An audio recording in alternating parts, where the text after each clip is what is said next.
साथियों जय हिंद। स्वागत है आपके अपने YouTube channel Gurukul study centre में। क्लास 8 के NCERT का हमारा क्लास चल रहा है, जिसमें आज हम चैप्टर नंबर 8 जातीय व्यवस्था की चुनौतियों के बारे में पढ़ेंगे। यह हमारा ऑब्जेक्टिव क्वेश्चन का सेशन चल रहा है। पिछले बार हमने चैप्टर नंबर 7 कंप्लीट कर लिया था। आज हम चैप्टर नंबर 8 कंप्लीट करेंगे, है ना। धैर्यपूर्वक आप इस क्लास को देखें। बहुत ही इंपॉर्टेंट प्रश्न होने वाला है, जो आगामी बीपीएससी परीक्षा, है ना, बीपीएससी मेन परीक्षा जो होगा उसमें काम देने वाला है आपको। एडीईओ की परीक्षा में काम देने वाला है। TRE 4 की परीक्षा में आपको काम देने वाला है। इसके अलावा CTET जो परीक्षा होने वाली है, जो CTET परीक्षा होने वाली है क्लास 6 to 8 सोशल साइंस के बच्चों के लिए, यह काफी इंपॉर्टेंट क्लास होने वाला है। तो प्लीज हमारे चैनल पर आए, इस चैनल को लाइक करें, शेयर करें और सब्सक्राइब करें। तो बिना देर किए चलिए शुरू करते हैं। आज का हमारा पहला क्वेश्चन है कि जाति प्रथा का सबसे कठोर रूप क्या है। जाति प्रथा का सबसे कठोर रूप क्या है। ऑप्शन ए है अंधविश्वास है, ऑप्शन बी है भेदभाव है, ऑप्शन सी है छुआछूत है, या ऑप्शन डी है इनमें से कोई नहीं है। तो दोस्तों, इस प्रश्न का जो राइट आंसर हो जाएगा वह आप हमारे कमेंट बॉक्स में डाल सकते हैं और अपने उत्तरों की पुष्टि कर सकते हैं कि आपने कितने प्रश्नों का सही जवाब दिया है। ठीक है, इससे आपका आत्मविश्वास जो है वो बढ़ेगा। तो दोस्तों, जाति प्रथा का सबसे कठोर रूप जो है वह माना जा सकता है छुआछूत को। छुआछूत को जाति प्रथा का सबसे कठोर रूप माना जा सकता है। अगला क्वेश्चन है, जाति व्यवस्था को मनुष्य के समानता के खिलाफ कौन मानते थे। जाति व्यवस्था को मनुष्य के समानता के खिलाफ कौन मानते थे। ऑप्शन है V Ramaswamy Naicker, option B है ज्योतिराव फूले, ऑप्शन सी है महात्मा गांधी और ऑप्शन डी है भीमराव अम्बेडकर। दोस्तों, इस प्रश्न का जो राइट आंसर हो जाएगा विकल्प संख्या बी हो जाएगा, ज्योतिराव फूले।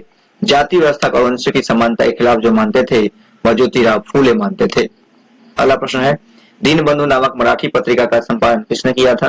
दीनबंधु नामक मराठी पत्रिका का संपादन किसने किया था। ऑप्शन ए है वी रामास्वामी नायकर ने, ज्योतिराव फूले ने, महात्मा गांधी ने या डॉक्टर भीमराव अम्बेडकर ने। तो दोस्तों, इस प्रश्न का जो राइट आंसर हो जाएगा वह हो जाएगा विकल्प संख्या बी, यानी कि ज्योतिराव फूले ने। दीनबंधु नामक मराठी पत्रिका जो संपादन किया था वह ज्योतिराव फूले ने किया था।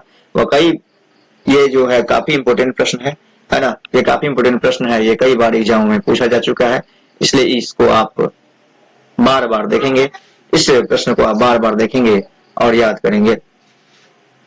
अगला प्रश्न है, ज्योतिराव फूले आर्य वैदिक परंपरा का विरोध करने के लिए डैश नामक मराठी पत्रिका निकाली। यानी कि क्वेश्चन कह रहा है कि ज्योतिराव फूले ने आर्य वैदिक परंपरा का विरोध करने के लिए जो है वह डैश नामक मराठी पत्रिका निकाली।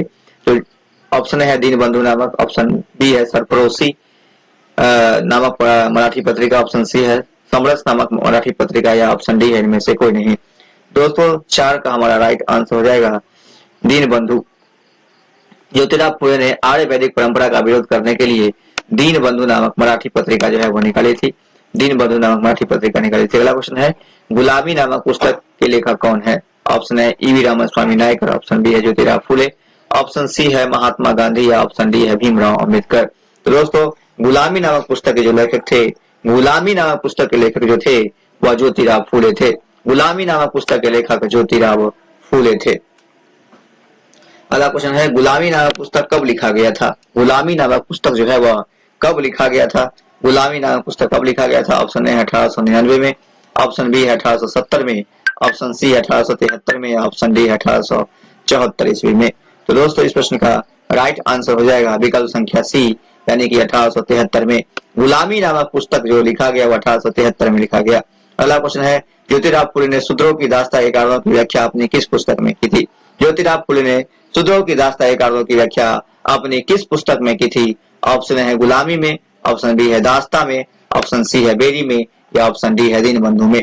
दोस्तों, इस प्रश्न का जो राइट आंसर हो जाएगा वह क्या हो जाएगा। इस प्रश्न का राइट आंसर हो जाएगा विकल्प संख्या ए, यानी कि गुलामी में। ज्योतिराव फूले ने शूद्रों की दास्तां ए कारणों की व्याख्या अपनी जो पुस्तक थी वह गुलामी में की थी। गुलामी में उसने शूद्रों की दास्तां ए कारणों की व्याख्या की थी। अगला क्वेश्चन है, ज्योतिराव फूले ने अपनी किस पुस्तक को उन सभी अमेरिकी को समर्पित किया जिन्होंने गुलामी से मुक्ति दिलाने के लिए संघर्ष किया था। ऑप्शन है गुलामी में, ऑप्शन बी है दास्तां में, ऑप्शन सी है बेरी में या ऑप्शन डी है दीनबंधु में। दोस्तों, इस प्रश्न का जो राइट आंसर हो जाएगा वह विकल्प संख्या ए हो जाएगा, यानी कि गुलामी में। गुलामी में ही ज्योतिराव फुले ने अपनी जो पुस्तक थी उसने अमेरिका को समर्पित किया था, अमेरिकी वासियों को समर्पित किया था जिन्होंने गुलामी से मुक्ति दिलाने के लिए संघर्ष किया था। अगला क्वेश्चन है हमारा, किसने यह तर्क दिया था कि आर्य विदेशी है और वे यहाँ के मूल निवासियों को हराकर उन्हें निम्न मानने लगे थे। ऑप्शन ए है ज्योतिराव फूले, ऑप्शन बी है स्वामी दयानंद सरस्वती, ऑप्शन सी है स्वामी रामानंद ने, ऑप्शन डी है भीमराव अंबेडकर। दोस्तों 9 का हमारा राइट आंसर हो जाएगा विकल्प संख्या ए, यानी कि ज्योतिराव फूले। ज्योतिराव फूले ने ही तर्क दिया था कि आर्य विदेशी है और ये यहाँ के मूल निवासियों को हराकर उन्हें निम्न मानने लगे थे। आर्य विदेशी है और वे यहाँ के मूल निवासियों को हराकर उन्हें निम्न मानने लगे थे। यह बात ज्योतिराव फूले नहीं कही थी, यह बात ज्योतिराव फूले नहीं कही थी। अगला क्वेश्चन है हमारा, अगला क्वेश्चन है सत्यशोधक समाज नामक संगठन की स्थापना किसने की थी। ऑप्शन ए है doctor Bhimrao Ambedkar, option B है स्वामी दयानंद सरस्वती, ऑप्शन सी है स्वामी रामानंद जी, ऑप्शन डी है ज्योतिराव फूले। तो दोस्तों इस प्रश्न का भी राइट आंसर होने वाला है ज्योतिराव फूले।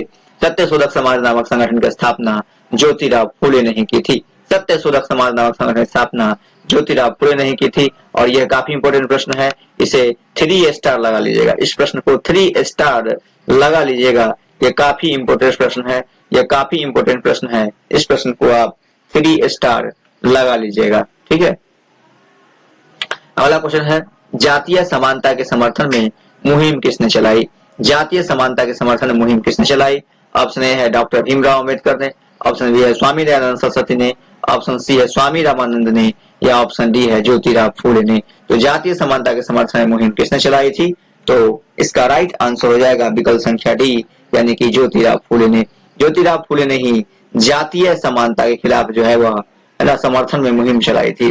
ज्योतिराव फूले ने ही जातीय समानता के समर्थन में मुहिम चलाई थी, जातीय समानता के समर्थन में मुहिम चलाई थी।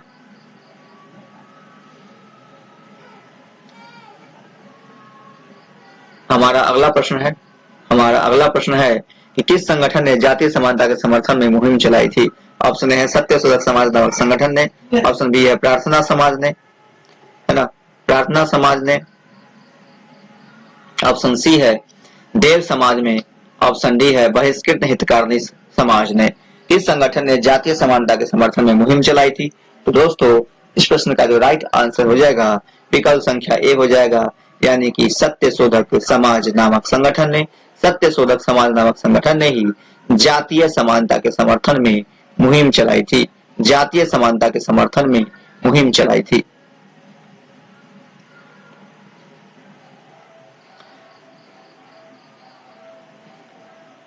हमारा अगला प्रश्न है, फूले ने उच्च जाति के नेताओं के उपनिवेशवाद विरोधी राष्ट्रवाद की कड़ी आलोचना अपनी किस रचना में की है। ऑप्शन ए है काश्तकार की चाबुक, ऑप्शन बी है नस्ल भेद, ऑप्शन सी है बहिष्कृत समाज और ऑप्शन डी है इनमें से कोई नहीं। ये भी काफी इंपोर्टेंट प्रश्न है, इसको भी 3 स्टार लगा लीजिएगा, 3 स्टार लगा लीजिएगा। इसका राइट आंसर हो जाएगा काश्तकार की चाबुक, काश्तकार की चाबुक। फूले ने उच्च जाति के नेताओं के उपनिवेशवाद विरोधी राष्ट्रवाद की कड़ू आलोचना जो है अपनी पुस्तक काश्तकार की चाबुक में की थी, अपनी पुस्तक काश्तकार की चाबुक में की थी। अगला क्वेश्चन है, आधुनिक तेलुगु गद्य साहित्य का जनक किसे कहा जाता है। आधुनिक तेलुगु गद्य साहित्य का जनक किसे कहा जाता है। ऑप्शन ए है नारायण गुरु को कहा जाता है, ऑप्शन बी है नानू आसन को कहा जाता है, ऑप्शन सी है कुंडुकड़ी वीरसिलिंगम को कहा जाता है, ऑप्शन डी है इनमें से कोई नहीं को कहा जाता है। तो दोस्तों इस प्रश्न का जो राइट आंसर हो जाएगा वो हो जाएगा कुंडुकड़ी वीरसिलिंगम को।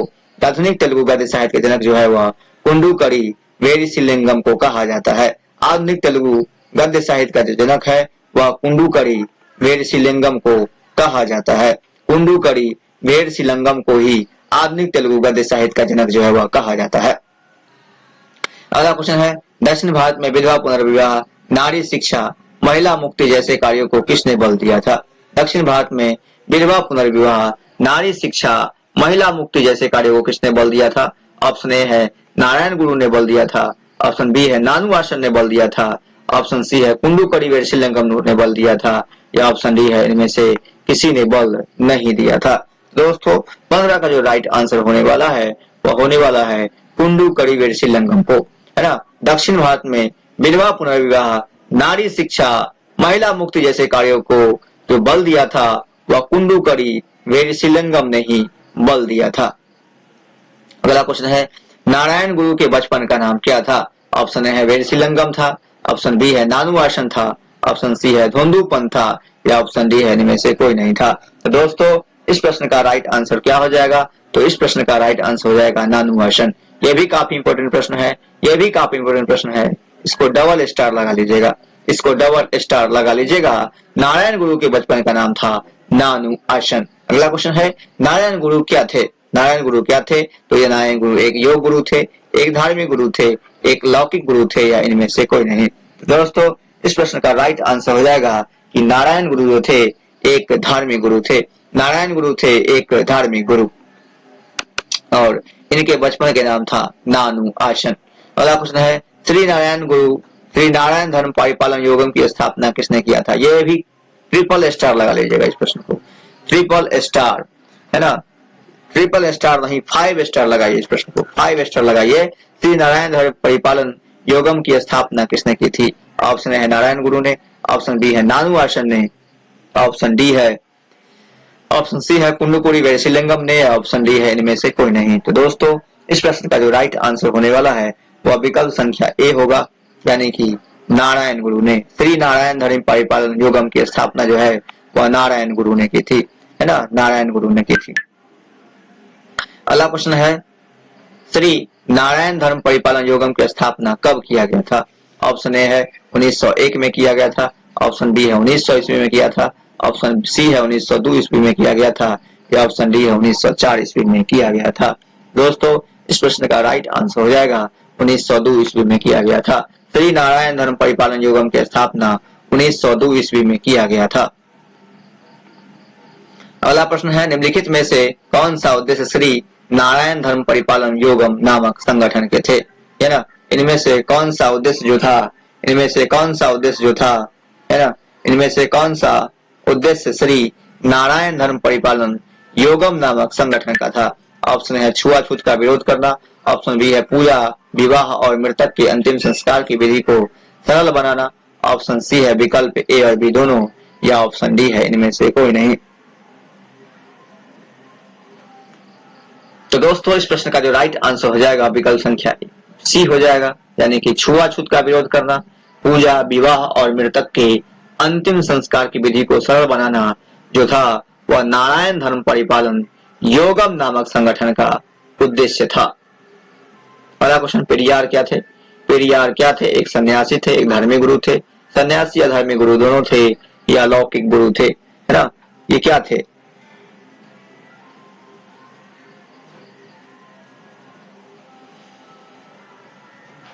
तो दोस्तों इस प्रश्न का जो राइट आंसर हो जाएगा कि पेरियार जो थे वह सन्यासी भी थे और एक धार्मिक गुरु भी थे। पेरियार एक सन्यासी भी थे और वे एक धार्मिक गुरु भी थे। पेरियार सन्यासी भी थे और एक धार्मिक गुरु थे। अगला क्वेश्चन है पेरियार नामक नाम के उपनाम से कौन जाने जाते हैं? पेरियार नाम के उपनाम से कौन जाने जाते हैं?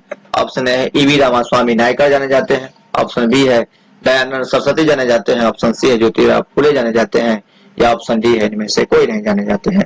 तो दोस्तों इस प्रश्न का जो राइट आंसर हो जाएगा वह ईवी रामास्वामी नायकर जो होगा वह होगा इस प्रश्न का राइट आंसर। पेरियार नाम के उपनाम से ईवी रामास्वामी नायकर जाने जाते हैं। इस प्रश्न को भी आप डबल स्टार लगा लीजिएगा। अगला प्रश्न है हिंदू वेद पुराण के कट्टर आलोचक कौन थे? हिंदू वेद पुराण के कट्टर आलोचक कौन थे? ऑप्शन है EV Ramaswamy Naicker, option B है दयानंद सरस्वती, ऑप्शन सी है ज्योतिराव फुले, या ऑप्शन डी है इनमें से कोई नहीं। हिंदू वेद पुराण के जो कट्टर आलोचक थे वह कौन थे? तो इस प्रश्न का राइट आंसर आप अपने कमेंट बॉक्स में डालिए, है ना, आप अपने कमेंट बॉक्स में लिए दीजिए कि क्या था इसका राइट आंसर। तो 23 का हमारा राइट आंसर जो हो जाएगा, प्रश्न संख्या 23 का हमारा राइट आंसर हो जाएगा वह हो जाएगा ईवी रामास्वामी नायकर। हिंदू वेद पुराण के कट्टर आलोचक जो थे वह ईवी रामास्वामी नायकर थे। हमारा अगला प्रश्न है कि पेरियार विशेषकर किस धर्म ग्रंथ का विरोधी थे?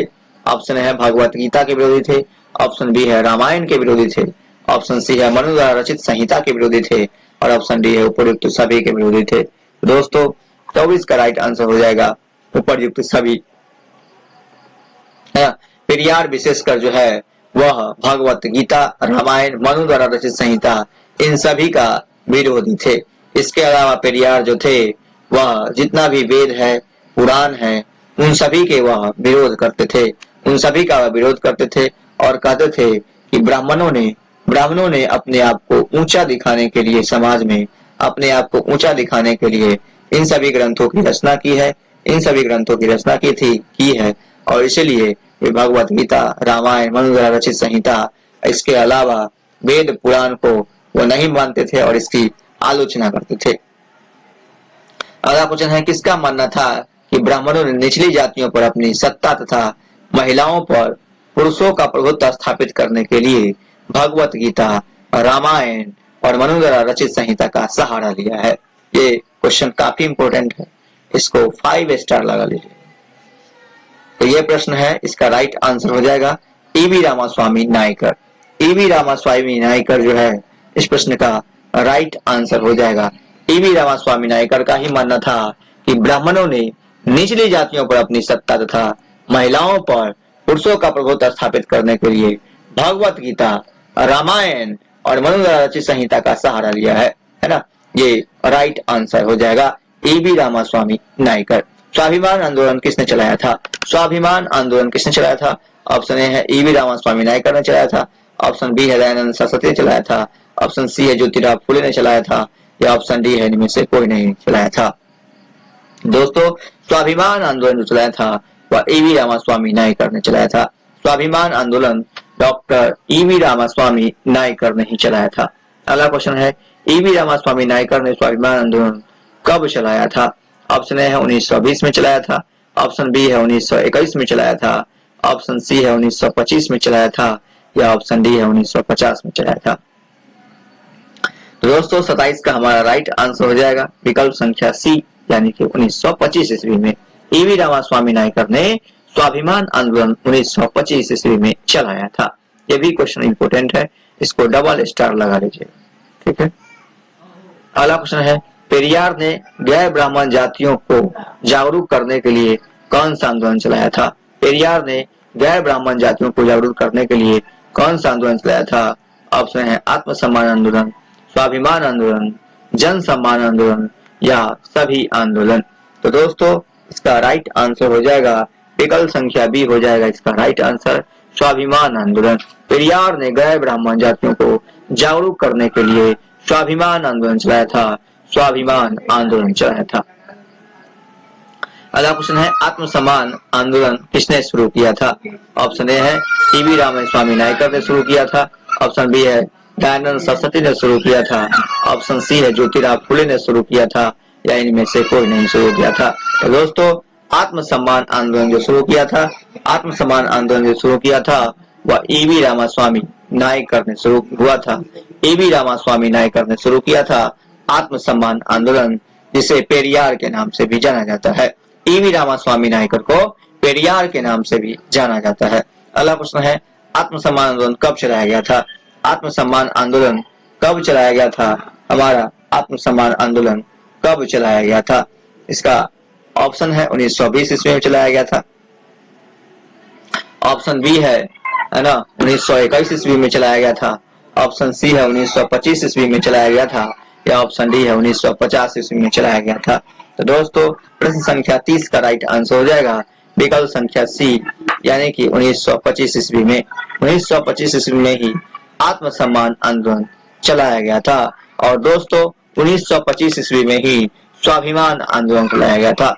आत्मसम्मान आंदोलन और स्वाभिमान आंदोलन जो है वह 1925 ईस्वी में ही चलाया गया था और किसके द्वारा चलाया गया था? तो ईवी रामास्वामी नायकर के द्वारा चलाया गया था, जिसे हम पेरियार के नाम से जानते हैं।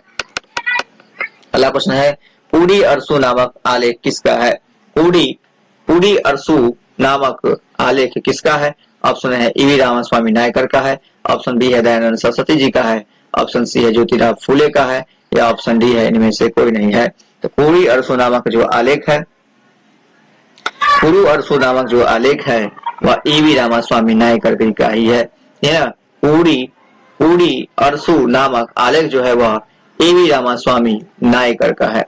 अगला क्वेश्चन है द्रविड़ कँगनम पार्टी का पुराना नाम क्या था? दोस्तों ये तमिलनाडु की पार्टी है, द्रविड़ कँगनम पार्टी है ना। इसका पुराना नाम क्या था? ऑप्शन ए है कांग्रेस पार्टी था, ऑप्शन बी है बीजू जनता पार्टी था, ऑप्शन सी है जस्टिस पार्टी था, या ऑप्शन डी है लोक हितवादी पार्टी था। दोस्तों 32 का राइट आंसर हो जाएगा विकल्प संख्या सी, यानी कि जस्टिस पार्टी। द्रविड़ कँगनम पार्टी का पुराना नाम तो जो था वह जस्टिस पार्टी था। द्रविड़ कँगनम पार्टी का पुराना नाम जो था वह जस्टिस पार्टी था। अगला क्वेश्चन है पेरियार का विवाह किससे हुआ था? ऑप्शन है मनिया माई से, ऑप्शन बी है बीजू बाई से, ऑप्शन सी है पटनायक से, या ऑप्शन डी है ममता कृष्णमूर्ति से। तो दोस्तों पेरियार का जो विवाह हुआ था वह मनिया माई से हुआ था। पेरियार का विवाह मनिया माई से हुआ था। अगला क्वेश्चन है द्रविड़ कँगनम कहाँ की पार्टी है? तो इस प्रश्न का पहले ही हम जवाब दे चुके हैं कि द्रविड़ कँगनम जो पार्टी है वह तमिलनाडु की पार्टी है। तमिलनाडु की पार्टी है द्रविड़ कँगनम। अगला है पहला अखिल भारतीय डिप्रेस्ड क्लास सम्मेलन कब हुआ था? पहला अखिल भारतीय डिप्रेस्ड क्लास सम्मेलन कब हुआ था? ऑप्शन ए है 1919 में हुआ था, ऑप्शन बी है 1920 में हुआ था, ऑप्शन सी है 1922 में हुआ था, या ऑप्शन डी है 1924 ईस्वी में हुआ था। पहला अखिल भारतीय डिफरेंस क्लास सम्मेलन कब हुआ था? तो दोस्तों इस प्रश्न का राइट आंसर आप अपने कमेंट बॉक्स में डालिए। इस प्रश्न का राइट आंसर क्या होगा? तो दोस्तों इस प्रश्न का जो राइट आंसर हो जाएगा वो विकल्प संख्या ए हो जाएगा, यानी कि 1919 ईस्वी में। पहला अखिल भारतीय डिप्रेस्ड क्लास सम्मेलन 1919 ईस्वी में हुआ था। 1919 ईस्वी में हुआ था और इसी 1919 ईस्वी में हमारे भारत देश में जालियांवाला बाग नरसंहार हुआ था। जालियांवाला बाग हत्याकांड जो है वह 13 अप्रैल 1919 ईस्वी को हुआ था, जिसमें जनरल डायर ने लोगों पर गोली चला दी थी और जनरल ओ डायर ने लोगों पर गोली चलाने का आदेश जनरल डायर को दिया था, जिसमें हजारों लोग मर गए थे। उसी बीच में एक बच्चा बच गया था जिसका नाम था उधम सिंह था, और उधम सिंह ने इस घटना का बारीकी से देखा, इस घटना को अपनी आंखों से देखा था, और उसने प्रतिज्ञा किया कि जब तक हम जनरल ओ डायर को मार नहीं देंगे चैन की सांस नहीं लेंगे। और जनरल ओ डायर को उधम सिंह ने ही इंग्लैंड में जाकर गोलियों से भूंज दिया था, उसे गोलियों से भूंज दिया था। अगला प्रश्न है हमारा अगला प्रश्न है कि पहला अखिल भारतीय डिफरेंस क्लास सम्मेलन में किसके सुझाव पर छुआछूत के विरुद्ध घोषणा पत्र जारी किया गया था? ऑप्शन है डॉक्टर भीमराव अंबेडकर, है ना, ऑप्शन बी है स्वामी दयानंद सरस्वती, ऑप्शन सी है स्वामी रामानंद जी, और ऑप्शन डी है महात्मा गांधी। पहला अखिल भारतीय डिफरेंस क्लास सम्मेलन में किसके सुझाव पर छुआछूत के विरुद्ध घोषणा पत्र जारी किया गया था? तो दोस्तों इसका राइट आंसर हो जाएगा विकल्प संख्या डी, महात्मा गांधी। महात्मा गांधी के सुझाव पर ही, है ना, महात्मा गांधी के सुझाव पर ही पहला अखिल भारतीय डिप्रेस्ड क्लास सम्मेलन में, है ना, डिफरेंस क्लास सम्मेलन में छुआछूत के विरुद्ध घोषणा पत्र जारी किया गया था। अगला प्रश्न है अछूतों और दलितों को हरिजन नाम किसने दिया था? अछूतों और दलितों को हरिजन नाम किसने दिया था? दोस्तों जहां भी हरिजन होगा वहां पर आप, है ना, महात्मा गांधी का नाम लीजिए, वहां पर आप महात्मा गांधी का नाम लीजिए, क्योंकि अछूतों को सबसे पहले हरिजन नाम जो दिया था वह महात्मा गांधी ने ही दिया था। महात्मा गांधी ने ही अछूतों को, दलितों को हरिजन नाम जो दिया था वह महात्मा गांधी ने ही दिया था। अगला प्रश्न है हरिजन सेवक संघ की स्थापना किसने किया था? हरिजन सेवक संघ की स्थापना किसने किया था? ऑप्शन ए है भीमराव अंबेडकर जी ने, ऑप्शन बी है स्वामी दयानंद सरस्वती ने, ऑप्शन सी है स्वामी रामानंद जी ने, ऑप्शन डी है महात्मा गांधी ने।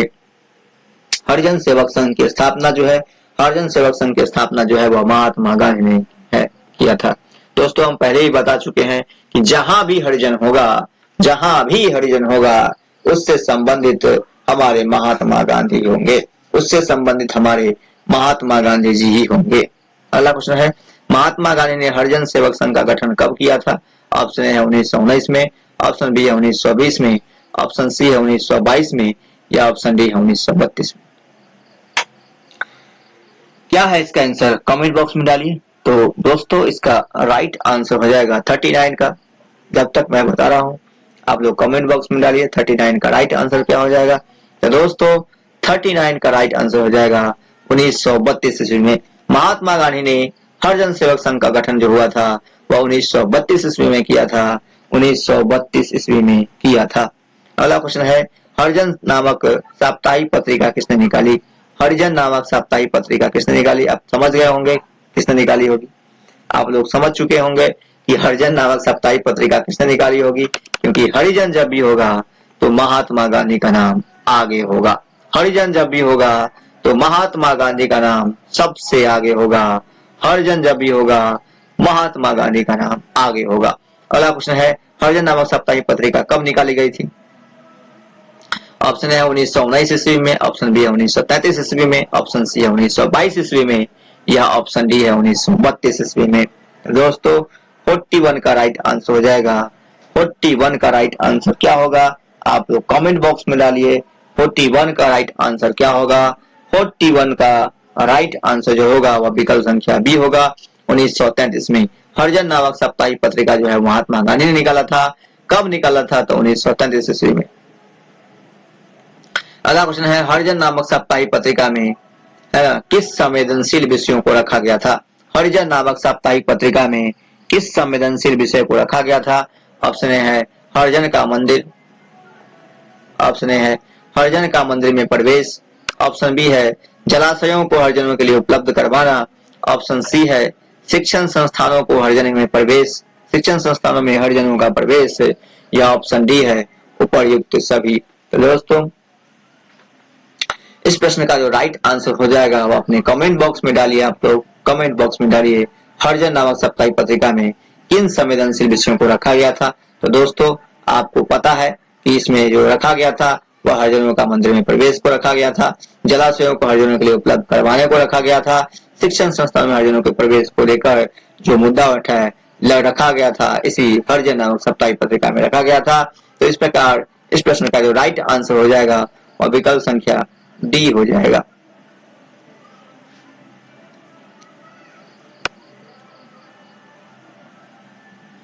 हमारा अगला प्रश्न है, किस गोलमेज सम्मेलन के बाद दलितों के लिए पृथक निर्वाचन की व्यवस्था की गई थी? किस गोलमेज सम्मेलन के बाद दलितों के लिए पृथक निर्वाचन की व्यवस्था की गई थी? ऑप्शन है द्वितीय गोलमेज सम्मेलन के बाद, ऑप्शन बी है प्रथम गोलमेज सम्मेलन के बाद, ऑप्शन सी है तृतीय गोलमेज सम्मेलन के बाद, और ऑप्शन डी है इनमें से कोई नहीं। तो दोस्तों 43 का राइट आंसर हो जाएगा द्वितीय गोलमेज सम्मेलन के बाद। द्वितीय गोलमेज सम्मेलन के बाद है ना, द्वितीय गोलमेज सम्मेलन के बाद किस गोलमेज सम्मेलन के बाद दलितों के लिए पृथक निर्वाचन व्यवस्था की गई थी? तो द्वितीय गोलमेज सम्मेलन के बाद है ना। इससे गांधी जी जो है क्रोधित हो गए थे है ना। द्वितीय गोलमेज सम्मेलन के बाद जो है दलितों के लिए पृथक निर्वाचन की व्यवस्था की गई थी, उससे गांधी जी बहुत दुखी हुए थे, उससे गांधी जी बहुत दुखी हुए थे है ना। अगला क्वेश्चन है दोस्तों, कुल 3 गोलमेज सम्मेलन हुआ था, ठीक है, कुल 3 गोलमेज सम्मेलन हुआ था है ना। पहला हुआ था 1930 में, दूसरा 1931 में और तीसरा 1932 में। तीसरा हुआ था 1932 ईस्वी में, ठीक है। और तीनों गोलमेज सम्मेलन में जो है वह डॉक्टर भीमराव अंबेडकर जो थे वह शामिल थे। प्रश्न आता है कि तीनों गोलमेज सम्मेलन में जो थे वह कौन उपस्थित थे? तो तीनों गोलमेज सम्मेलन में उपस्थित होने वाले व्यक्ति थे डॉक्टर भीमराव अंबेडकर, और उन्हीं के प्रयास से द्वितीय गोलमेज सम्मेलन के बाद हरिजनों के लिए, दलितों के लिए पृथक निर्वाचन की व्यवस्था हुई थी, जिससे गांधी जी वह क्रोधित हो गए थे, गांधी जी क्रोधित हो गए थे। और गांधी इरविन पैक्ट अथवा दिल्ली समझौता जो है वह 1931 ईस्वी में हुआ था। गांधी इरविन पैक्ट अथवा दिल्ली समझौता, ठीक है। और इसी समझौता के बाद गांधी जी है वह द्वितीय गोलमेज सम्मेलन में जो है भाग लेने के लिए राजी हो गए थे। गांधी इरविन पैक्ट अथवा दिल्ली समझौता 1931 ईस्वी में हुआ था। गांधी और लॉर्ड इरविन के बीच हुआ था दिल्ली में। इसी को हम दिल्ली समझौता के नाम से जानते हैं। गांधी इरविन समझौता को ही हम दिल्ली समझौता के नाम से जानते हैं। यह 1931 ईस्वी में हुआ था। यह 1931 वर्ष में हुआ था। और इसी गोलमेज सम्मेलन के बाद है ना, कांग्रेस जो है वह गोलमेज सम्मेलन में भाग लेने के लिए राजी हो गया था। और दोस्तों, यह गोलमेज सम्मेलन जो हुआ करता था वह इंग्लैंड में हुआ करता था। गोलमेज सम्मेलन का आयोजन जो है वह कहाँ होता था? तो गोलमेज सम्मेलन का आयोजन इंग्लैंड में होता था। अगला क्वेश्चन है, दलितों के लिए प्रथम निर्वाचन की व्यवस्था से दुखी होकर गांधी ने क्या किया? बता दिया पहले ही कि गांधी जी दुखी हो गए थे। भूख हड़ताल किया था, आमरण अनशन किया था, सत्याग्रह किया था, या इनमें से कोई चीज नहीं किया था? तो दोस्तों, दलितों के लिए प्रथम निर्वाचन की व्यवस्था से दुखी होकर गांधी जी ने आमरण अनशन किया था। आमरण अनशन किया था। अगला क्वेश्चन है, पूना समझौता कब हुआ था? दोस्तों, यह पूना समझौता जो था वह महात्मा गांधी और भीमराव अंबेडकर के बीच हुआ था, है ना। क्योंकि गांधी जी है वह दलितों के लिए जो प्रथम निर्वाचन की व्यवस्था थी उससे दुखी हो गए थे और उन्होंने आमरण अनशन किया था। और आमरण अनशन करने के बाद गांधी जी और भीमराव अंबेडकर के बीच एक समझौता हुआ पूना में। एक समझौता हुआ पूना में, उसी को हम पूना समझौता के नाम से जानते हैं। उसी को पूना समझौता के नाम से जानते हैं। और यह कब हुआ था, इसका आप कमेंट बॉक्स में डालिए कि कब हुआ था। इसका विकल्प ए हो जाएगा। इसका विकल्प ए है 26 सितंबर 1932 को। विकल्प बी है 26 जनवरी 1933 को। विकल्प सी है 15 फरवरी 1934 को। या विकल्प डी है 5 जनवरी 1932 को। क्या होगा राइट आंसर? कमेंट बॉक्स में डालिए। तो दोस्तों, 45 का राइट आंसर हो जाएगा विकल्प संख्या ए, यानी कि 26 सितंबर 1932 ईस्वी को। 26 सितंबर 1932 ईस्वी को गांधी जी और डॉक्टर भीमराव अंबेडकर के बीच जो है वह पूना में एक समझौता हुआ था, जिसे हम पूना समझौता के नाम से जानते हैं। और 1931 में लॉर्ड इरविन और गांधी जी के बीच समझौता हुआ था। और इस समझौता के बाद गांधी जी हैं वह गोलमेज सम्मेलन में भाग लेने के लिए राजी हो गए थे। गोलमेज सम्मेलन में भाग लेने के लिए राजी हो गए थे, है ना, राजी हो गए थे, है ना, जिसे हम गांधी इरविन पैक्ट अथवा दिल्ली समझौता के नाम से जानते हैं। पूना समझौता किसके बीच हुआ था? तो ये बता ही दिए थे, है ना। पूना समझौता जो हुआ था वह किसके बीच हुआ था? तो महात्मा गांधी और भीमराव अंबेडकर के बीच। महात्मा गांधी और डॉक्टर भीमराव अंबेडकर के बीच जो है वह पूना समझौता हुआ था। अगला क्वेश्चन है, किसका कथन था कि भारत सही अर्थों में तब स्वतंत्र होगा जब अपनी आंतरिक कमजोरियों पर काबू प्राप्त कर लेगा? किसका कथन था कि भारत सही अर्थों में तभी स्वतंत्र होगा जब अपनी आंतरिक कमजोरियों पर वह काबू प्राप्त कर लेगा? ऑप्शन है डॉक्टर भीमराव अंबेडकर का कथन है। ऑप्शन बी है महात्मा गांधी जी का कथन है। ऑप्शन सी है स्वामी रामानंद जी का कथन है। या ऑप्शन डी है स्वामी दयानंद सरस्वती जी का कथन है। किसका कथन है? तो दोस्तों, इस प्रश्न का राइट आंसर हो जाएगा विकल्प संख्या बी, यानी कि महात्मा गांधी का कथन है। महात्मा गांधी का ही कथन है कि भारत सही अर्थों में तब स्वतंत्र होगा जब अपनी आंतरिक कमजोरियों पर काबू प्राप्त कर लेगा। यह बात महात्मा गांधी ने कहा था। अगला क्वेश्चन है, भीमराव अंबेडकर के जीवन का क्या उद्देश्य था? है ना। ऑप्शन है महिला का उत्थान करना। ऑप्शन बी है बौद्ध धर्म का उत्थान करना। ऑप्शन सी है दलित उत्थान करना। और ऑप्शन डी है इनमें से कोई नहीं। दोस्तों, आपको बता दें कि डॉक्टर भीमराव अंबेडकर का जीवन का जो उद्देश्य था वह था दलितों का उत्थान करना। दलितों का उत्थान करना डॉक्टर भीमराव अंबेडकर का उद्देश्य था। और दोस्तों, डॉक्टर भीमराव अंबेडकर ने ही सबसे पहले दलितों को हरिजन नाम से संबोधित किया था। दलितों को हरिजन नाम से संबोधित करने वाले व्यक्ति भी हमारे महात्मा गांधी जी थे, है ना।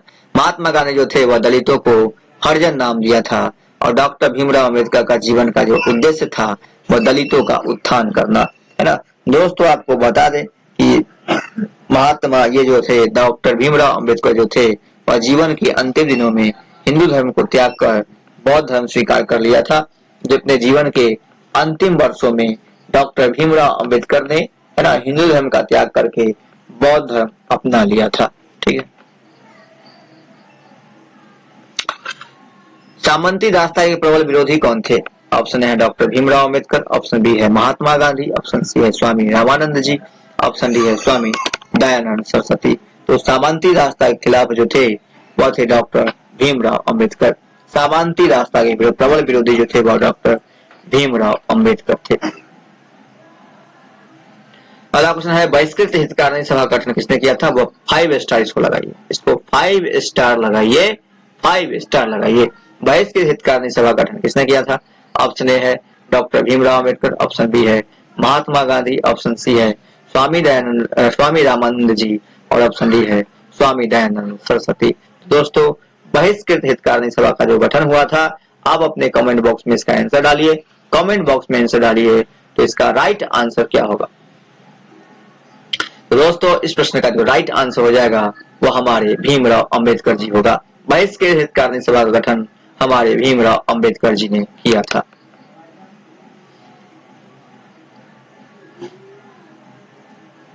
अगला क्वेश्चन है कि डॉक्टर भीमराव अंबेडकर ने बहिष्कृत हितकारिणी नामक संगठन की स्थापना कब किया था? डॉक्टर भीमराव अंबेडकर ने बहिष्कृत हितकारिणी सभा का गठन कब किया था?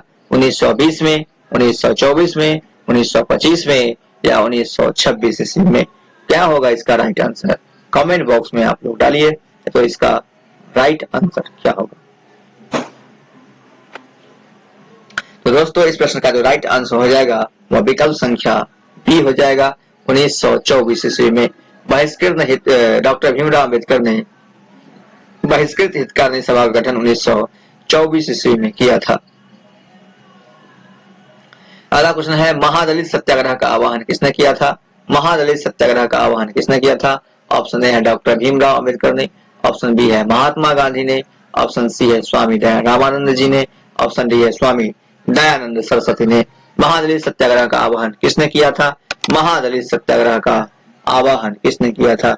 दोस्तों इस प्रश्न का राइट आंसर हो जाएगा डॉक्टर भीमराव अंबेडकर। एक बात मैं आप लोगों को बताता हूं, जहां भी हरिजन होगा वहां पर महात्मा गांधी जी रहेंगे, जहां भी दलित या महादलित होगा वहां पर डॉक्टर भीमराव अंबेडकर जी रहेंगे।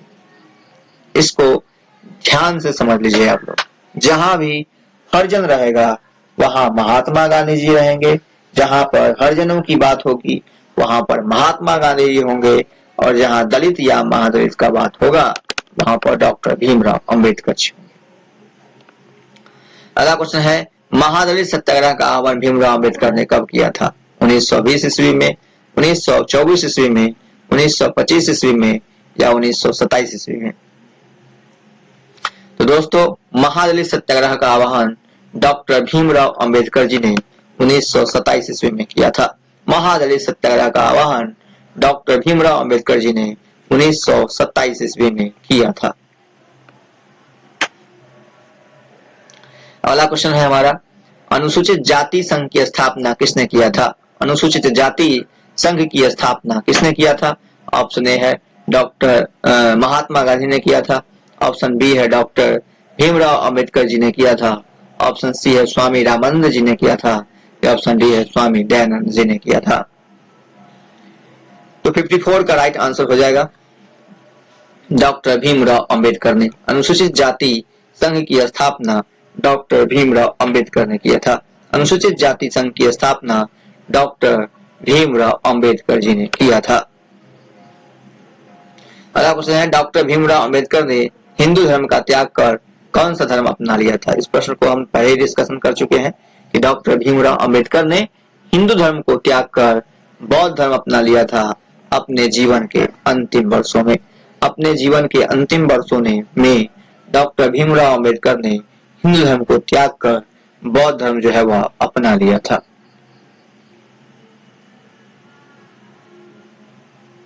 हमारा अगला प्रश्न है कि डॉक्टर भीमराव अंबेडकर ने बौद्ध धर्म कब अपनाया था? ऑप्शन ए है 1920 ईस्वी में अपनाया था, ऑप्शन बी है 1924 ईस्वी में अपनाया था, ऑप्शन सी है 1925 में या ऑप्शन डी है 1950 में। तो महात्मा डॉक्टर भीमराव अंबेडकर ने बौद्ध धर्म कब अपनाया था? तो 56 का राइट आंसर हो जाएगा हमारा विकल्प संख्या डी, यानी कि 1950 ईस्वी में।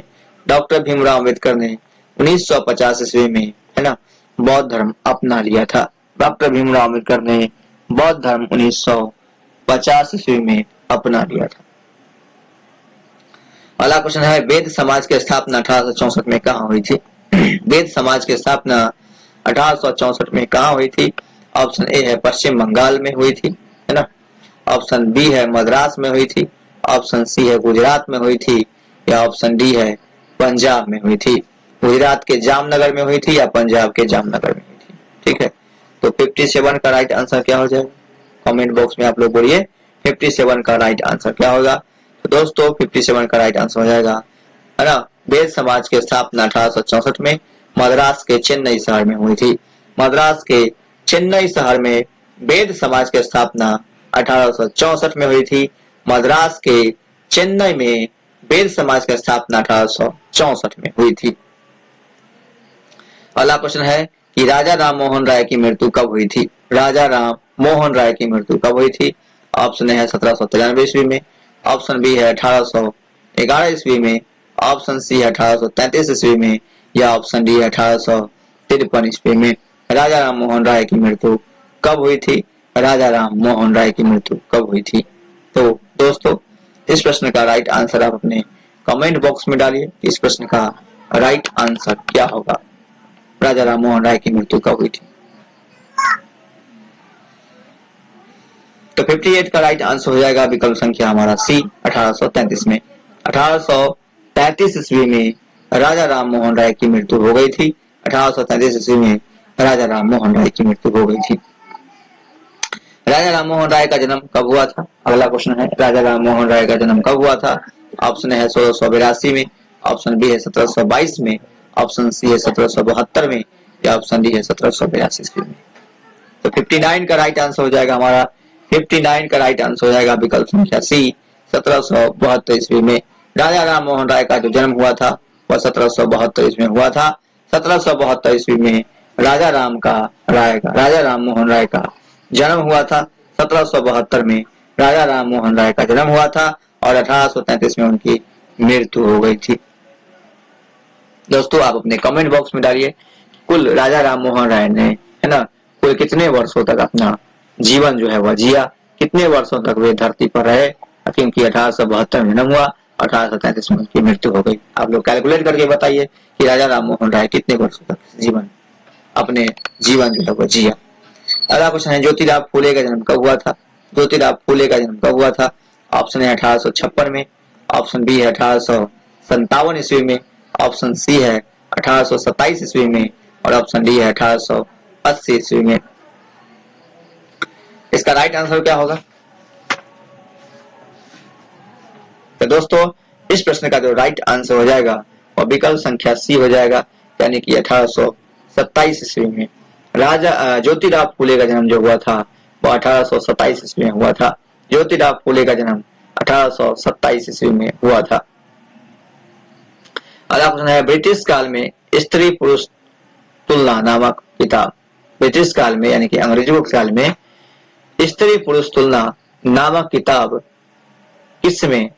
किताब जिसमें पुरुषों और महिलाओं के बीच मौजूद सामाजिक फर्कों की आलोचना की गई थी, निम्नलिखित में से किसके द्वारा प्रकाशित की गई थी? यानी कि सीधी से सवाल पूछ रहा है कि ब्रिटिश काल में जो स्त्री पुरुष तुलना नामक किताब छपी थी, है ना, उसका प्रकाशन किसने किया था?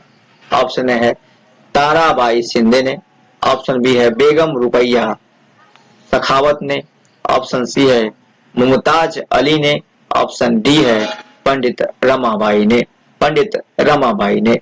तो दोस्तों 61 का राइट आंसर हो जाएगा विकल्प संख्या ए यानी कि ताराबाई शिंदे ने, है ना। स्त्री पुरुष तुलना नामक किताब जो है वह ताराबाई शिंदे ने ही लिखा था।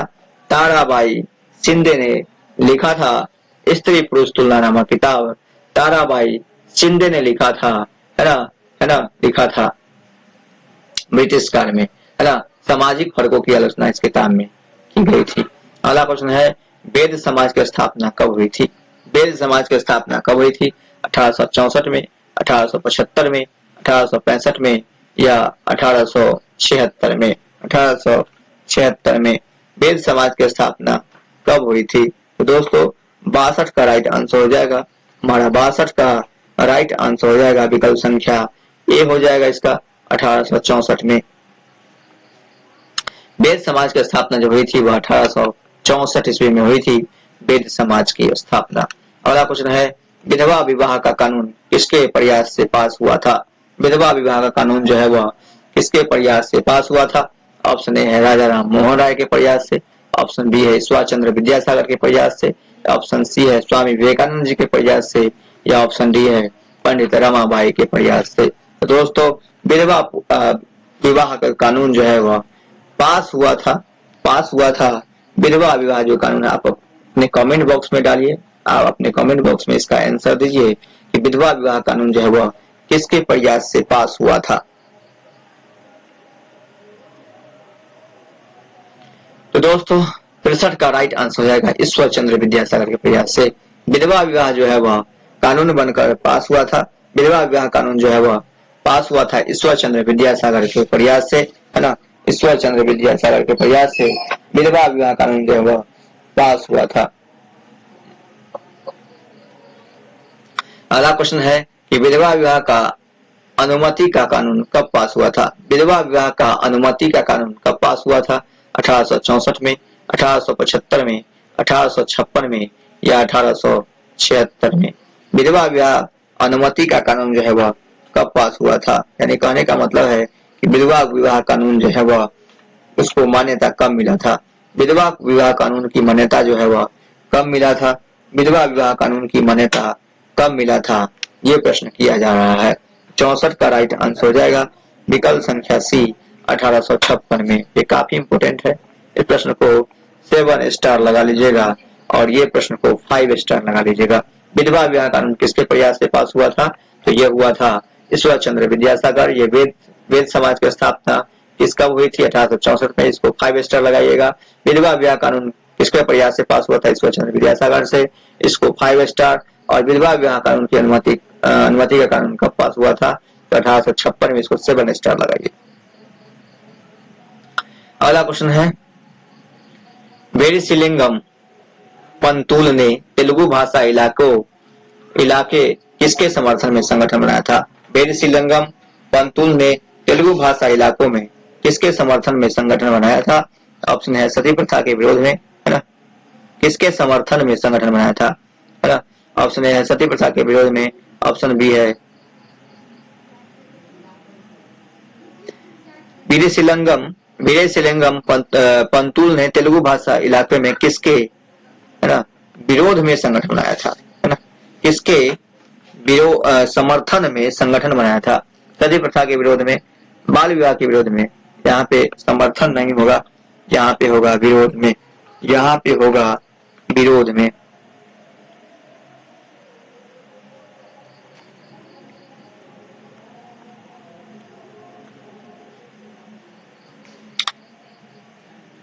किसके विरोध में? वेरिसिलिंगम पंतुल ने तेलुगु भाषा इलाकों में किसके विरोध में संगठन बनाया था? ऑप्शन है सती प्रथा के विरोध में, ऑप्शन बी है बाल विवाह के विरोध में, ऑप्शन सी है विधवा विवाह की अनुमति के विरोध में, ऑप्शन डी है उपरोक्त सभी में। दोस्तों 65 का राइट आंसर हो जाएगा विकल्प संख्या सी विधवा विवाह के अनुमति के विरोध में। वेरिसिलिंगम पंतुल ने तेलुगु भाषा इलाकों में विधवा विवाह की अनुमति के विरोध में जो है वह संगठन बनाया था, यानी कि वो नहीं चाहते थे कि विधवा का पुनर्विवाह हो। वेरिसिलिंगम पंतुल नहीं चाहते थे कि विधवा का पुनर्विवाह हो, लेकिन ईश्वर चंद्र विद्यासागर के प्रयास से ही विधवा विवाह को कानून मान्यता मिली थी।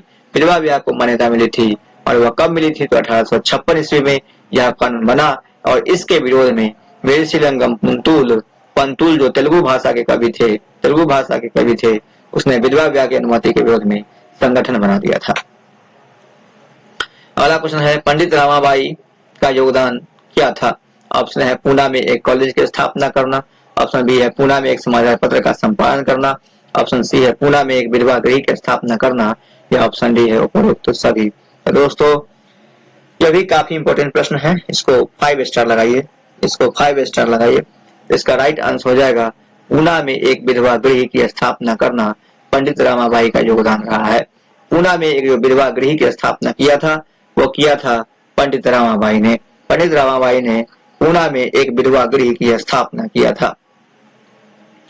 अगला प्रश्न है सनातनी सनातनी आंदोलन किसने चलाई थी? सनातनी आंदोलन किसने चलाई थी? ऑप्शन ए है घासीदास ने, ऑप्शन बी है हरिदास ठाकुर ने, ऑप्शन सी है श्री नारायण गुरु ने और ऑप्शन डी है ज्योतिराव फूले ने। ज्योतिराव फूले ने सनातनी आंदोलन किसने चलाई थी? घासीदास ने, हरिदास ठाकुर ने, श्री नारायण गुरु ने या ज्योतिराव फूले ने। तो दोस्तों 67 का राइट आंसर हो जाएगा हमारा विकल्प संख्या ए यानी कि घासीदास ने। सनातनी आंदोलन को चलाई थी वह घासीदास ने चलाई थी। अगला क्वेश्चन है हमारा घासीदास ने सनातनी आंदोलन के माध्यम से किन लोगों को संगठित किया था? ऑप्शन है खेतों में काम करने वाले मजदूरों को, ऑप्शन बी है उद्योगों में काम करने वाले मजदूरों को, ऑप्शन सी है विधवा महिलाओं को, ऑप्शन सी है चमड़े का काम करने वाले निम्न जाति के लोगों को।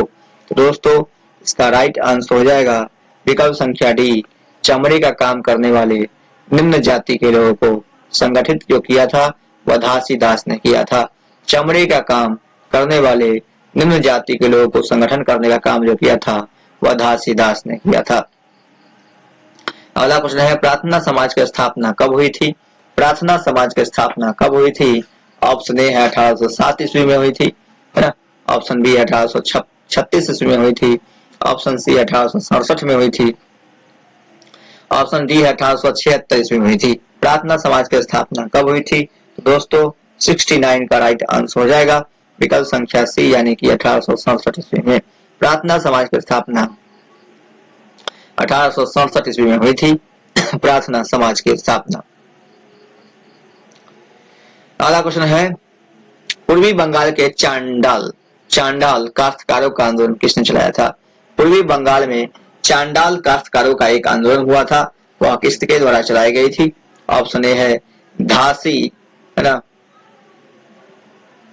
घासीदास ने, हरिदास ठाकुर ने, श्री नारायण गुरु ने या ऑप्शन डी है ईश्वर चंद्र विद्यासागर ने। तो दोस्तों इसका राइट आंसर आप अपने कमेंट बॉक्स में डालिए। इसका राइट आंसर आप अपने कमेंट बॉक्स में डालिए, कमेंट बॉक्स में डालिए। दोस्तों 70 का राइट आंसर हो जाएगा विकल्प संख्या बी, हरिदास ठाकुर ने। पूर्वी बंगाल में चांडाल काश्तकारों का जो आंदोलन चलाया गया था वह हरिदास ठाकुर के द्वारा चलाया गया था। हरिदास ठाकुर के द्वारा ही पूर्वी बंगाल के चांडाल काश्तकारों का आंदोलन हरिदास ठाकुर के द्वारा चलाया गया था। देख रहे हैं कितना इंपॉर्टेंट प्रश्न है और यही प्रश्न जो है वो आपको बीपीएससी की परीक्षा में पूछ देगा, तो आप लोग को है ना कठिनाई महसूस होगी, क्योंकि ये प्रश्न जो है वह हमने जो प्रश्नों का जो संग्रह इकट्ठा किया है, हमने इसमें जो प्रश्नों का संग्रह इकट्ठा किया है वह एक एक लाइन से प्रश्नों को छांटकर हमने प्रश्नों का यह सीरीज तैयार किया है, जो आपको हर एक परीक्षा में इम्पोर्टेंट साबित होने वाला है। हर एक परीक्षा में आपको यह इम्पोर्टेंट साबित होगा, हर एक परीक्षा में यह इम्पोर्टेंट साबित होगा। पूर्वी बंगाल में चांडाल काश्तकारों का आंदोलन किसके द्वारा चलाया गया था? तो हरिदास ठाकुर के द्वारा। अगला प्रश्न है केरल में निम्न जाति का आंदोलन किसने चलाया था? केरल में निम्न जाति का आंदोलन किसने चलाया था? ऑप्शन है पेरियार ने, जिनका पूरा नाम था ईवी रामास्वामी नायकर। पेरियार का ही नाम है ईवी रामास्वामी नायकर के द्वारा। ऑप्शन बी है श्री नारायण गुरु के द्वारा, ऑप्शन सी है हरिहर दास ठाकुर के द्वारा, ऑप्शन डी है ज्योतिराव ठाकुर के द्वारा। यानी कि केरल में निम्न जाति का जो आंदोलन चलाया गया था वह किसके द्वारा चलाया गया था? तो दोस्तों 71 का राइट आंसर हो जाएगा विकल्प संख्या बी, श्री नारायण गुरु ने। केरल में निम्न जाति के लिए जो आंदोलन चलाया गया था वह श्री नारायण गुरु के द्वारा चलाया गया था। अगला क्वेश्चन है अमेरिकी क्रांति कब हुई थी? अमेरिकी क्रांति से मतलब है अमेरिकी स्वतंत्रता संग्राम। अमेरिकी स्वतंत्रता संग्राम कब हुआ था? ऑप्शन है 1907 ईस्वी में, ऑप्शन बी है 1736 ईस्वी में, ऑप्शन सी है 1776 ईस्वी में या ऑप्शन डी है 1876 ईस्वी में। दोस्तों इसका राइट आंसर आप अपने कमेंट बॉक्स में डालिए कि अमेरिकी स्वतंत्रता संग्राम जो है वह कब हुआ था, अमेरिकी स्वतंत्रता संग्राम कब हुआ था।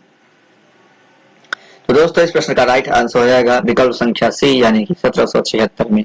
1776 में अमेरिकी स्वतंत्रता संग्राम जो है वह हुआ था। और दोस्तों अमेरिकी स्वतंत्रता संग्राम का जो नायक था, है ना, नायक था वह जॉर्ज वाशिंगटन था। अमेरिकी स्वतंत्रता संग्राम का जो सेनापति था वह कौन था? तो जॉर्ज वाशिंगटन था। और जॉर्ज वाशिंगटन के नाम पर ही उस देश की राजधानी का नाम वाशिंगटन डीसी है। अमेरिका के जो राजधानी है उसका नाम वाशिंगटन डीसी जो है, अमेरिका के जो स्वतंत्रता संग्राम के जो नायक थे, सेनापति थे, जॉर्ज वाशिंगटन, उन्हीं के नाम पे रखा गया है। और जॉर्ज वाशिंगटन ही अमेरिका के प्रथम राष्ट्रपति बने, है ना। आजादी के बाद जॉर्ज वाशिंगटन अमेरिका के प्रथम राष्ट्रपति भी बने थे।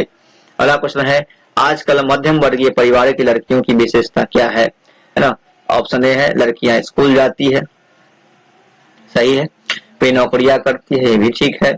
बालिग होने पर किसी भी जाति व समुदाय के व्यक्ति शादी कर सकती है, ऑप्शन डी है उपरोक्त तो सभी। तो दोस्तों 73 का राइट आंसर हो जाएगा विकल्प संख्या डी। विकल्प संख्या डी हो जाएगा 73 का राइट आंसर।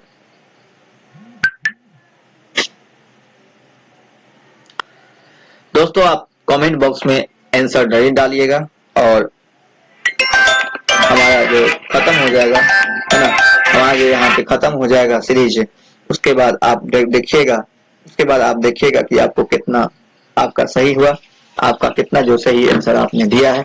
कुल प्रश्नों में से आपने कितना प्रश्नों का जवाब जो है वो सही दिया है। अगला प्रश्न है, परमहंस मंडली का गठन कब और कहाँ हुआ था? परमहंस मंडली का गठन कब और कहाँ हुआ है? ऑप्शन ए है 1840 ईस्वी में कलकत्ता में, ऑप्शन बी है 1840 ईस्वी मुंबई में, ऑप्शन सी 1810 ईस्वी कलकत्ता में, या 1880 ईस्वी लाहौर में। परमहंस मंडली का गठन जो है वह कहाँ हुआ था, कब और कहाँ हुआ था? ये भी काफी इंपोर्टेंट क्वेश्चन है और इसका राइट आंसर जो है वह कमेंट बॉक्स में आप लोग डालिए। इसका राइट आंसर जो हो जाएगा विकल्प संख्या बी हो जाएगा 1840 के मुंबई में। परमहंस मंडली का गठन जो है 1840 ईस्वी में मुंबई में हुआ था। परमहंस मंडली का गठन 1840 ईस्वी में मुंबई में हुआ था। अगला प्रश्न है, परमहंस मंडली का उद्देश्य निम्नलिखित में से क्या था? परमहंस मंडली का उद्देश्य निम्नलिखित में से क्या था? ऑप्शन ए है अस्पृश्यता की समाप्ति, ऑप्शन बी है विधवा विवाह की समाप्ति करना, ऑप्शन सी है जाति व्यवस्था को समाप्त करना, या ऑप्शन डी है सती प्रथा को समाप्त करना। परमहंस मंडली का उद्देश्य क्या था?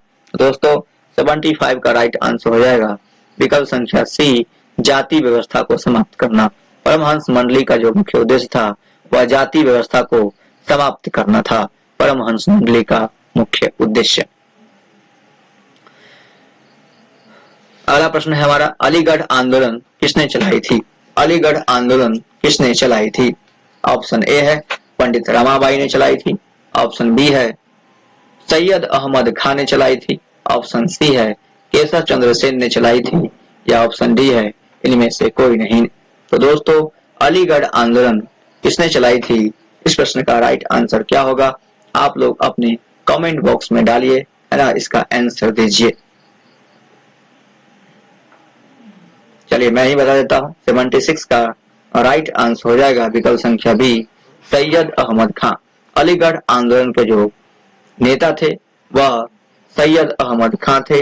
अलीगढ़ आंदोलन के नेता सैयद अहमद खान है ना। और दोस्तों अलीगढ़ का ताला जो है विश्व प्रसिद्ध है। अलीगढ़ जो फेमस है वह ताला उद्योग के लिए फेमस है, अलीगढ़ ताला उद्योग के लिए फेमस है। अगला क्वेश्चन है, ब्रिटिश काल में गैर ब्राह्मण आंदोलन से संबंधित ईवी रामास्वामी नायकर के संदर्भ में निम्नलिखित में से कौन सा कथन सत्य है? ऑप्शन ए है इन्हें पेरियार नाम से भी जाना जाता है, बिल्कुल सही है ना, क्योंकि ईवी रामास्वामी का जो नाम है वह पेरियार ही है ना। ऑप्शन बी है स्वाभिमान आंदोलन की शुरुआत इन्होंने की थी, यह भी सही है। ये हिंदू वेद पुराणों के कट्टर आलोचक थे, यह भी सही है।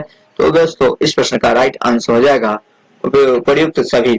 इस प्रश्न का राइट आंसर हो जाएगा उपर्युक्त सभी। इस प्रश्न को भी लगा लीजिएगा, इसको 5 स्टार लगा लीजिएगा, इस प्रश्न को 5 स्टार लगा लीजिएगा। आज का चैप्टर नंबर 8 का लास्ट क्वेश्चन 78 है और 78 का क्वेश्चन जो है वह लास्ट हो रहा है चैप्टर नंबर 8 का। प्रश्न है, निम्नलिखित में से अंग्रेजों ने अपने शासन काल भारतीय विधवाओं और बच्चों के जीवन में सुधार लाने के लिए कुछ कानूनी प्रयास किए, है ना। निम्नलिखित में से उनका सही कालानुक्रम क्या है? सही कालानुक्रम क्या है? ऑप्शन ए है इसका, है ना। इसका ऑप्शन ए है सती प्रथा पर रोक लगाना, है ना। सती प्रथा पर रोक लगाना, सती प्रथा पर रोक लगाना, विधवा विवाह के पक्ष में कानून बनाना, बाल विवाह निषेध अधिनियम लागू करना। ऑप्शन बी है विधवा विवाह के पक्ष में कानून बनाना, है ना।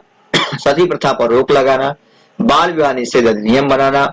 ऑप्शन सी है बाल विवाह निषेध अधिनियम पहले हुआ, उसके बाद सती प्रथा पर रोक लगाया, उसके बाद विधवा विवाह के पक्ष में कानून बनाया।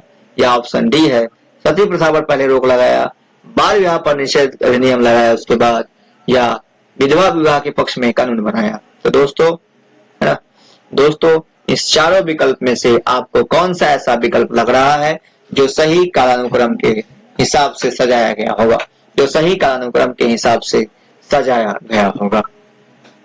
अपना राइट आंसर इस कमेंट बॉक्स में डालिए। तो दोस्तों चलिए मैं ही बता देता हूँ, ये काफी इम्पोर्टेंट प्रश्न है और फंसाने वाला भी प्रश्न है, इसके ध्यान पूर्वक हल करने की जरूरत है ना, ध्यान पूर्वक हल करने की जरूरत है। तो इसका राइट आंसर हो जाएगा कि अंग्रेजों ने अपने शासनकाल में भारतीय विधवाओं और बच्चों के जीवन में सुधार लाने के लिए सबसे पहले किया था सती प्रथा पर रोक लगाया था।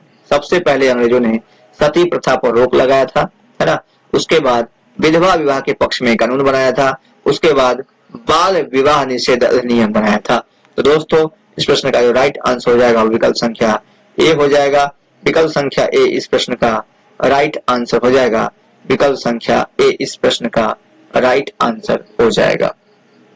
ठीक है, तो चलिए आज के लिए बस इतना ही, है ना। तो प्लीज हमारे चैनल को लाइक करें, शेयर करें और सब्सक्राइब करें। Thank you for watching Gurukul.